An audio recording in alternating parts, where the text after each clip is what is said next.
10 மாதம் சுமந்து அத்துணை வழிகளை தாங்கி இன்று இந்த உலகத்திற்கு அறிமுகம் செய்தவள் தாய். வெயிலிலும் மழையிலும் இரத்த வியர்வை சிந்தி சுண்டு விரல் பிடித்து நடக்க செய்தவர் தந்தை.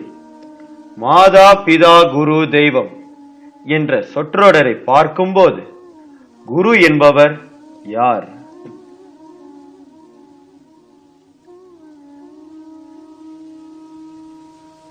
குழந்தையாக இருந்து பாலகனாகி பிறகு மாணவனாகி இன்று ஒரு இளைஞனா உங்க முன்னாடி நிற்கிறேன். நண்பர்களுடன் விளையாட்டுத்தனமா இருந்தனா இன்று நீங்கள் பார்த்து கொண்டிருக்கும் இடத்துல ஒரு மருத்துவம் பயிலும் மாணவனாக இருக்கிறேன். ஒரு கையில மதுவும் மற்றொரு கையில புகையும் பிடித்து கொண்டிருந்தனா இந்த மனிதரால மருத்துவம் எனும் நீச்சல் பயில கொண்டு வரப்பட்டிருக்கேன்.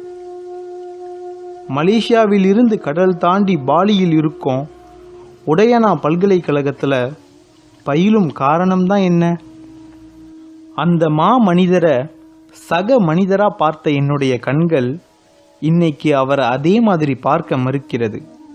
இந்த முட்டாள படிக்க வைச்சதுக்காக ஆசிரியரா, வாழ்க்கை நெறியை கற்றுக் கொடுத்ததற்காக ஞானியா? தட்டி விடுபவர்கள் மத்தியில் நண்பனா என்ன தட்டி கொடுத்தாரே, என் நண்பனா? இல்ல தியாக உருவில் குருவா? கடல் கடந்து இன்னும் இங்கு நான் இருக்கேனா இது என்னுடைய முடிவு அல்ல, என் வாழ்க்கை பயணத்தின் அஸ்திவாரம். நீ படிக்கும் படிப்பு பணத்துக்காக இல்ல, பல உயிருக்கு சேவை செய்வதற்காக என்று சொல்லி எனக்குள் இருந்து என்னை இயங்க வச்சுக்கிட்டு இருக்காரு. நங்கூரம் போல் குருநாதன் துணை இருக்க. மருத்துவம் என்பது இன்று இவர் எனக்கு விதைத்த விதை. ஆனால் 5 வருடத்திற்கு முன்பே சேவை எனும் விதையை எனக்குள்ள விதைச்சார். சேவையா அப்படின்னு கேட்டப்ப மற்றவங்களை சந்தோஷப்படுத்தி அதுல திருப்தி அடைவதுதான் என்று எளிமையாக கூறிவிட்டார்.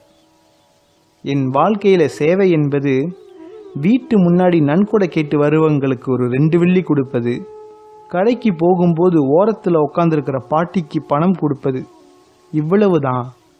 ஆனா குப்பை பொறுக்கி ஒரு பையனோட பசிய போக்க முடியும்னு இவர்தான் எனக்கு கத்து கொடுத்தாரு. அன்னைக்கு பணம் கொடுத்து உதவினிய, அது உண்மையான சேவை இல்லை. உன் உழைப்பால யாருக்கிட்டையும் எதிர்பார்க்காம கீழே கிடக்கிற குப்பைய பணமாக்கி செய்யறிய, அதுதான் மனசிலிருந்து வர சேவை அப்படின்னு என்கிட்ட சொன்னார். சரி சொல்லிட்டாரேன்னு சேவை செய்ய ஆரம்பித்த போது நண்பர்களுடைய உதவி கிடைத்தது. காலம் கடந்து போக இந்த ஒரு சம்பவம் என் வாழ்க்கையின் முக்கிய பக்கங்களாக மாறியது. ஒரு நாள் கடைக்கு பசியில சாப்பிட போகும்போது ஒரு பாட்டி வெளியே உக்காந்துருக்கிறத பார்த்தேன். சரி இவர் சொல்லியிருக்காருன்னு சொல்லிட்டு அவங்கள போய் பார்த்தேன்.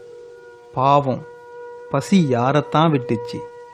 கையில பணம் குறைவா இருந்த நிலையிலும் அவங்களுக்கு சாப்பாடு வாங்கி கொடுத்தேன். அதுக்கு அந்த பாட்டி, என் சொந்த பேரன் கூட என்னை கவனிக்கல, ஆனா யாருன்னு தெரியாத மகராசினி எனக்கு சாப்பாடு வாங்கி கொடுக்கறியேன்னு சொல்லி என்னை அனைத்து கன்னத்துல இட்ட முத்தம் என் ஆணவத்தை மறக்க செய்தது.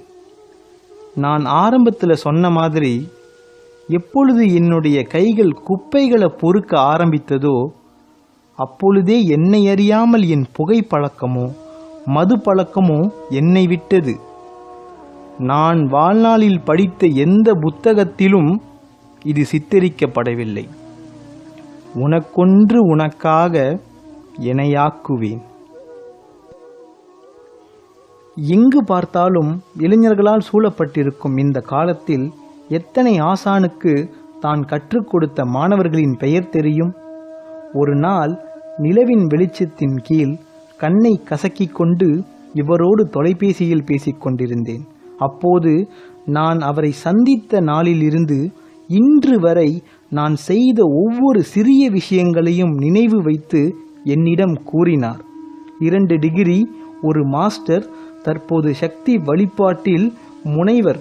நவராத்திரியின் போது ஆயிரக்கணக்கானோர் சக்தி ஆசிரம் மலேசியா முதல் சக்தி பீடத்தின் ஸ்தாபகர் என்று பல உயர்வில் இருக்கும் இவர் என் பெயரையும் ஞாபகம் வைத்திருக்காரே என்று எண்ணி நான் பெருமை கொண்டேன். இப்படிப்பட்ட மனிதருக்காக இதை தான் செய்யணும்னு எனக்கு தோணலை. ஆனால் ஏதாவது செஞ்சே ஆகணும்னு மனதில் ஓடிக்கொண்டே இருந்துச்சு. அப்போதுதான் அவர் கூறிய ஒன்று ஞாபகத்துக்கு வந்தது. அதாவது, அன்பு தியாகத்திற்கு சமமானது, அது செயலில் வெளிவர வேண்டும். இது வெறும் வார்த்தை அல்ல, அவரின் வாழ்க்கை பயணமாகும். அஞ்சாதே எனும் குரலை செவி கேட்குமா?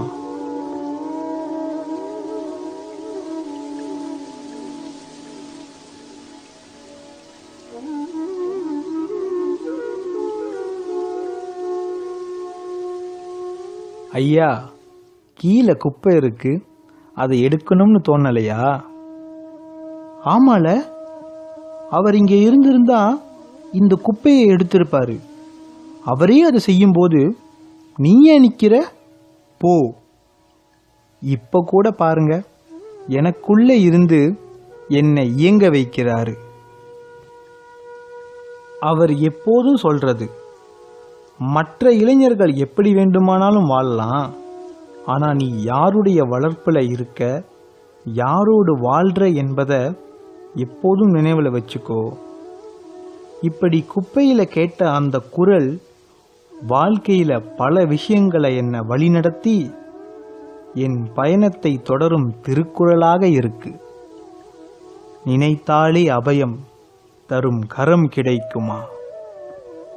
இந்த 21ஆம் நூற்றாண்டில் தெய்வத்தை வழிபடுவது ஒரு வியாபாரமாக போயிருச்சு. தெய்வத்திடம் ஒன்று கேட்டு அதற்கான விலையா நம்முடைய வேண்டுதலை செஞ்சுக்கிட்டு இருக்கோம். என்னைக்காவது ஊனமில்லாத உடல், நல்ல கல்வி, அன்பான பெற்றோர்கள், அமைதியான சுற்றுச்சூழல் போன்றவற்றை நமக்கு தந்ததுக்கு அந்த தெய்வத்துக்கு நன்றி சொல்லியிருக்கோமா? அப்படி தெய்வத்துக்கு நன்றி சொல்லும் வகையில்தான் இந்த பூஜை பனாஸ்காரங்கள் அடங்குகின்றது. நண்பர்களோடு பல முறை ஆன்மீகத்தை பற்றி பேசியிருக்கின்றோம். ஆனால் அந்த ஆன்மீகத்தை அடைவதற்கு சமயம் எனும் நெறியை பின்பற்ற வேண்டும் என்று எனக்கு கற்றுக் கொடுத்தவரே இவர்தான். பரீட்சைக்காகவும் கஷ்டம் வரும்போது மட்டும் இறைவனை கும்பிட்ட என்னோட கைகள் இன்னைக்கு இப்படிப்பட்ட மனிதரை என் வாழ்க்கையில் தந்ததற்காக நன்றி செலுத்துற வகையில் அந்த ஜெகநாயகியை தொழுது. சம்சார துயர் கண்டு மனமஞ்சுமா. இவர் யார்?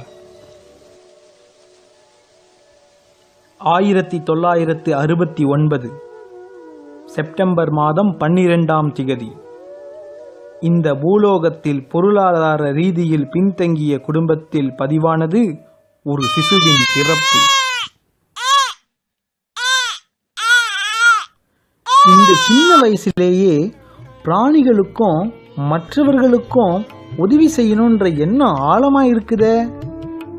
அட ஆமா, இது மட்டுமா, பள்ளிக்கூடத்திலே ஆசிரியர்களுக்கு பிடித்தமானவன், நல்ல படிப்பான்.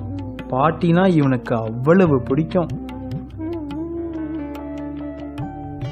உன் பேரு என்ன குழந்தை?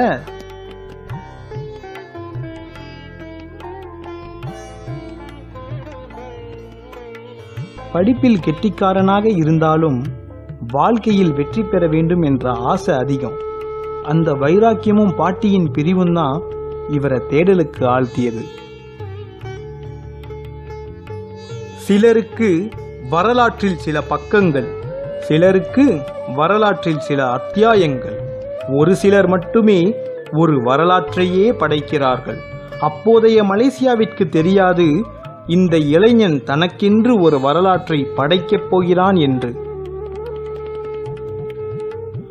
தனது 18வது வயதில் சுவாமி ஸ்ரீலஸ்ரீ பரமஹம்சதாசரை பார்த்த அவர் சக்தி வழிபாட்டில் அதிகம் ஈடுபட்டு பல முற்படிந்த பாதைகளை கடந்து 2015 தன் குருவின் ஆசையை நிறைவேற்றினார்.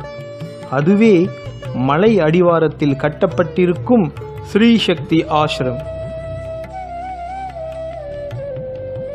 மலாயா பல்கலைக்கழகத்தில் மேற்படிப்பை தொடங்கிய இவர் படிக்கும் போதே பல பொதுநல சேவைகளில் ஈடுபட்டார்.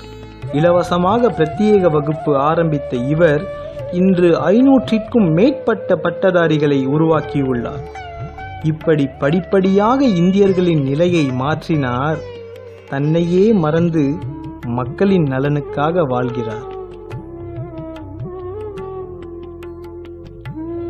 நான் யார், இந்த முகம் யாருடையது என்று அறிந்து கொள்வதை விட என்னுள் இருந்து என்னையும் வாழ வைக்கும் என் குரு யார் என்று அறிந்து கொள்வோம். இவைகள் வார்த்தைகள் கிடையாது, வாழ்க்கையின் உணர்வுகள். சாதாரணமான இளைஞனாக இருந்த என்னை அன்பினும் விதையை தூவி பாசம் எனும் செடியை வளர்த்து தியாகம் எனும் மரமாக வளர்த்து பலருக்கு நிழல் கொடுக்க வேண்டும் என்ற வாழ்க்கையை வாழ்ந்து காட்டுபவர். அவரின் பாசமும் அன்பும் உண்மையே. காரணம் தியாகம் நிறைந்தவை. திருப்பிக் கொடுப்பதற்கு பணமா பொருளா? அவரின் வார்த்தைகள் மட்டுமே. மன்னிப்பு, காதல், அன்பு, பாசம், நன்றி, இவைகள் எல்லாம் கூறுவதற்கு காலம் அனுமதிக்குமா என்று தெரியவில்லை. ஆனால் காலம் இருக்கும் வரை அவரை காண வேண்டும் என்ற ஆசை அதிகம். விழியோர படகில் எனக்கிடம் கிடைக்குமா? ஜெய் குருஜி சக்தி பிரியானந்தா.